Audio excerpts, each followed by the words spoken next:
জামাতে নামাজ পড়া পুরুষের জন্য সুন্নাতে মুআক্কাদা, কিন্তু জামাতে নামাজ পড়ার নেকি ওয়াজিবের নেই, কারণ হযরতে নবী করিম সাল্লাল্লাহু আলাইহি ওয়াসাল্লাম সর্বদা জামাতে নামাজ পড়ে গিয়েছেন।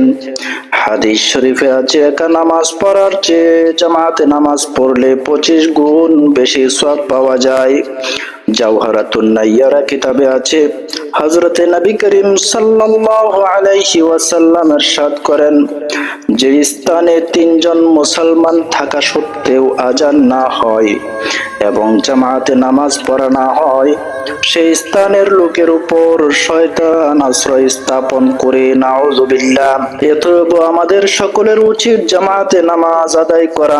জাওহারাতুন নাইয়ারা কিতাবে আরো লেখা আছে, হযরতে নবী করিম সাল্লাল্লাহু আলাইহি ওয়াসাল্লাম বলেছেন, একা নামাজ পড়ার চেয়ে জামাতে নামাজ পড়লে 27 গুণ বেশি সওয়াব পাওয়া যায়। যে ব্যক্তি ইমামের পিছনে তাকবীরে তাহরিমার সাথে 40 দিন পর্যন্ত 5 ওয়াক্ত নামাজ জামাতের সাথে আদায় করবে, তাহাকে আল্লাহ তাআলা 2টি জিনিস হইতে মুক্তি দান করবেন। 1 নাম্বার, সে মুনাফিকি হইতে মুক্তি পাবে। 2 নাম্বার, দুজকের আযাব হতে নাজাত পাবে। সুবহানাল্লাহ। যে জামাতে 9 জন লোক থাকে, এমন জামাতে যদি কেউ 5 ওয়াক্ত নামাজ আদায় করে, তবে সে ব্যক্তি প্রথমে বেহেশতে গমনকারীদের সাথে বিদ্যুতের ন্যায় পুলসিরাত পার হয়ে যাবে এবং তাহার মুখমণ্ডল পূর্ণিমা চাঁদের ন্যায় উজ্জ্বল হবে। যাহারা আল্লাহর রাস্তায় জিহাদ করে শহীদ হয়েছে, রূপে 1000 শহীদের সওয়াব তাহার জীবিতকালের প্রত্যেক দিনের জন্য পাবে। সুবহানাল্লাহ। কিন্তু যে জামাতে 9 জনের বেশি লোক থাকে, এমন জামাতে যদি কেউ অংশগ্রহণ করে, এমন জামাতে যদি কেউ নামাজ আদায় করে, তাহলে কি পরিমাণ সওয়াব পাবে সে সম্পর্কে আল্লাহ তাআলাই ভালো জানেন। আনিসুল ওয়াইজিন কিতাবে আছে, একদা হযরত আবু ইয়ামামা বাহিলি রাদিয়াল্লাহু তাআলা আনহু হযরতে নবী করিম সাল্লাল্লাহু আলাইহি ওয়াসাল্লামের দরবারে হাজির হলেন। হযরতে নবী করিম সাল্লাল্লাহু আলাইহি ওয়াসাল্লাম তাকে জিজ্ঞেস করলেন, হে বাহিলি, তোমাকে চিন্তাযুক্ত ও দুঃখিত দেখাইতেছে কেন? হযরতে বাহিলি রাদিয়াল্লাহু তাআলা আনহু উত্তর করলেন, ইয়া রাসূলুল্লাহ, ইয়া হাবিবাল্লাহ, ডাকাতরা আমার মাল বোঝাই করা 10টি উট সম্পূর্ণ লুটে নিয়েছে।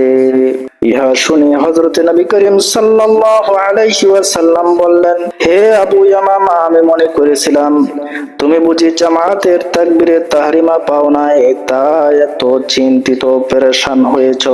তখন আবু ইয়ামামা রাদিয়াল্লাহু তাআলা আনহু জিজ্ঞেস করলেন, ইয়া রাসূলুল্লাহ, তাকবীরে তাহরিমা না পাইলে কি মাল বোঝাই করা 10টি উট হারাইলে যে ক্ষতি হয়, তার মতো ক্ষতি হয়? হযরতে নবী করিম সাল্লাল্লাহু আলাইহি ওয়াসাল্লাম উত্তর করলেন, তাকবীরে তাহরিমা না পাইলে তার চেয়েও বেশি ক্ষতি হয়। হুজুর আকরাম সাল্লাল্লাহু আলাইহি ওয়াসাল্লাম আরো বলেছেন, যাহার হাতে আমার প্রাণ, সেই সত্তার কসম করে বলতেছি, আল্লাহ তাআলার নিকট এই দুনিয়া ও দুনিয়ার যাবতীয় মাল হইতে তাকবীরে তাহরিমার সওয়াব অনেক বেশি।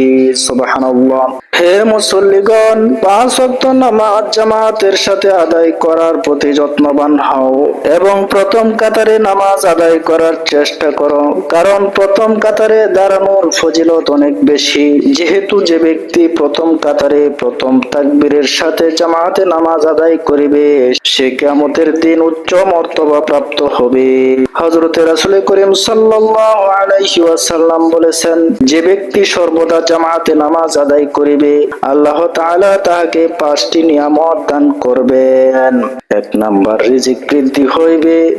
2 নাম্বার, কবর আযাব মাফ হইবে। 3 নাম্বার, আমল নামা ডান হাতে দেওয়া হবে। 4 নাম্বার, বিদ্যুতের ন্যায় পুলসিরাত পার হবে। 5 নাম্বার, বিনা হিসাবে বেহেশতে প্রবেশ করবে। পক্ষান্তরে যে ব্যক্তি ইচ্ছা করিয়া জামাত তরক করিবে, তাহাকে আল্লাহ তাআলা 9টি আযাবে গ্রেফতার করবেন। তাহার মধ্যে 3টি দুনিয়াতে, 3টি কবরে ও 3টি কিয়ামতে। দুনিয়ার 3টি আযাব হলো, 1 নাম্বার, রুজি রোজগারে বরকত পাইবে না।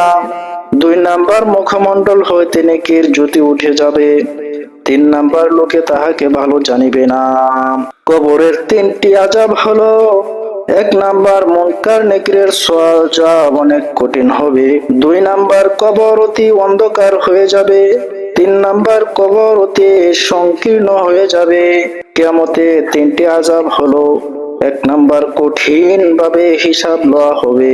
2 নাম্বার অতিশয় ঘাম তার শরীর হতে বের হবে। 3 নাম্বার পুল সিরাত পার হইতে অতি কষ্ট পাবে। গাওয়াতুল আওতার কিতাবে আছে, জানাজা নামাজ ব্যতীত অন্যান্য সকল নামাজের দ্বিতীয় কাতার হইতে প্রথম কাতারে সওয়াব বেশি, এরূপ তৃতীয় কাতার হইতে দ্বিতীয় কাতারে সওয়াব বেশি, এরূপ পরপর পিছনের কাতার থেকে সামনের কাতারের সওয়াব বেশি।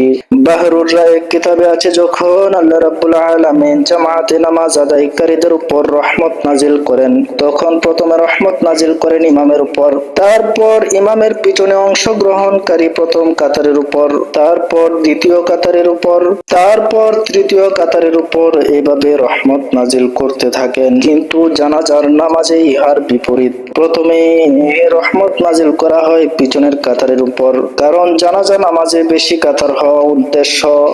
যদি জানা যায় প্রথম কাতারে সওয়াব বেশি হতো, তবে সকলেই প্রথম কাতারে দাঁড়াইয়া যাইত। সুবহানাল্লাহ।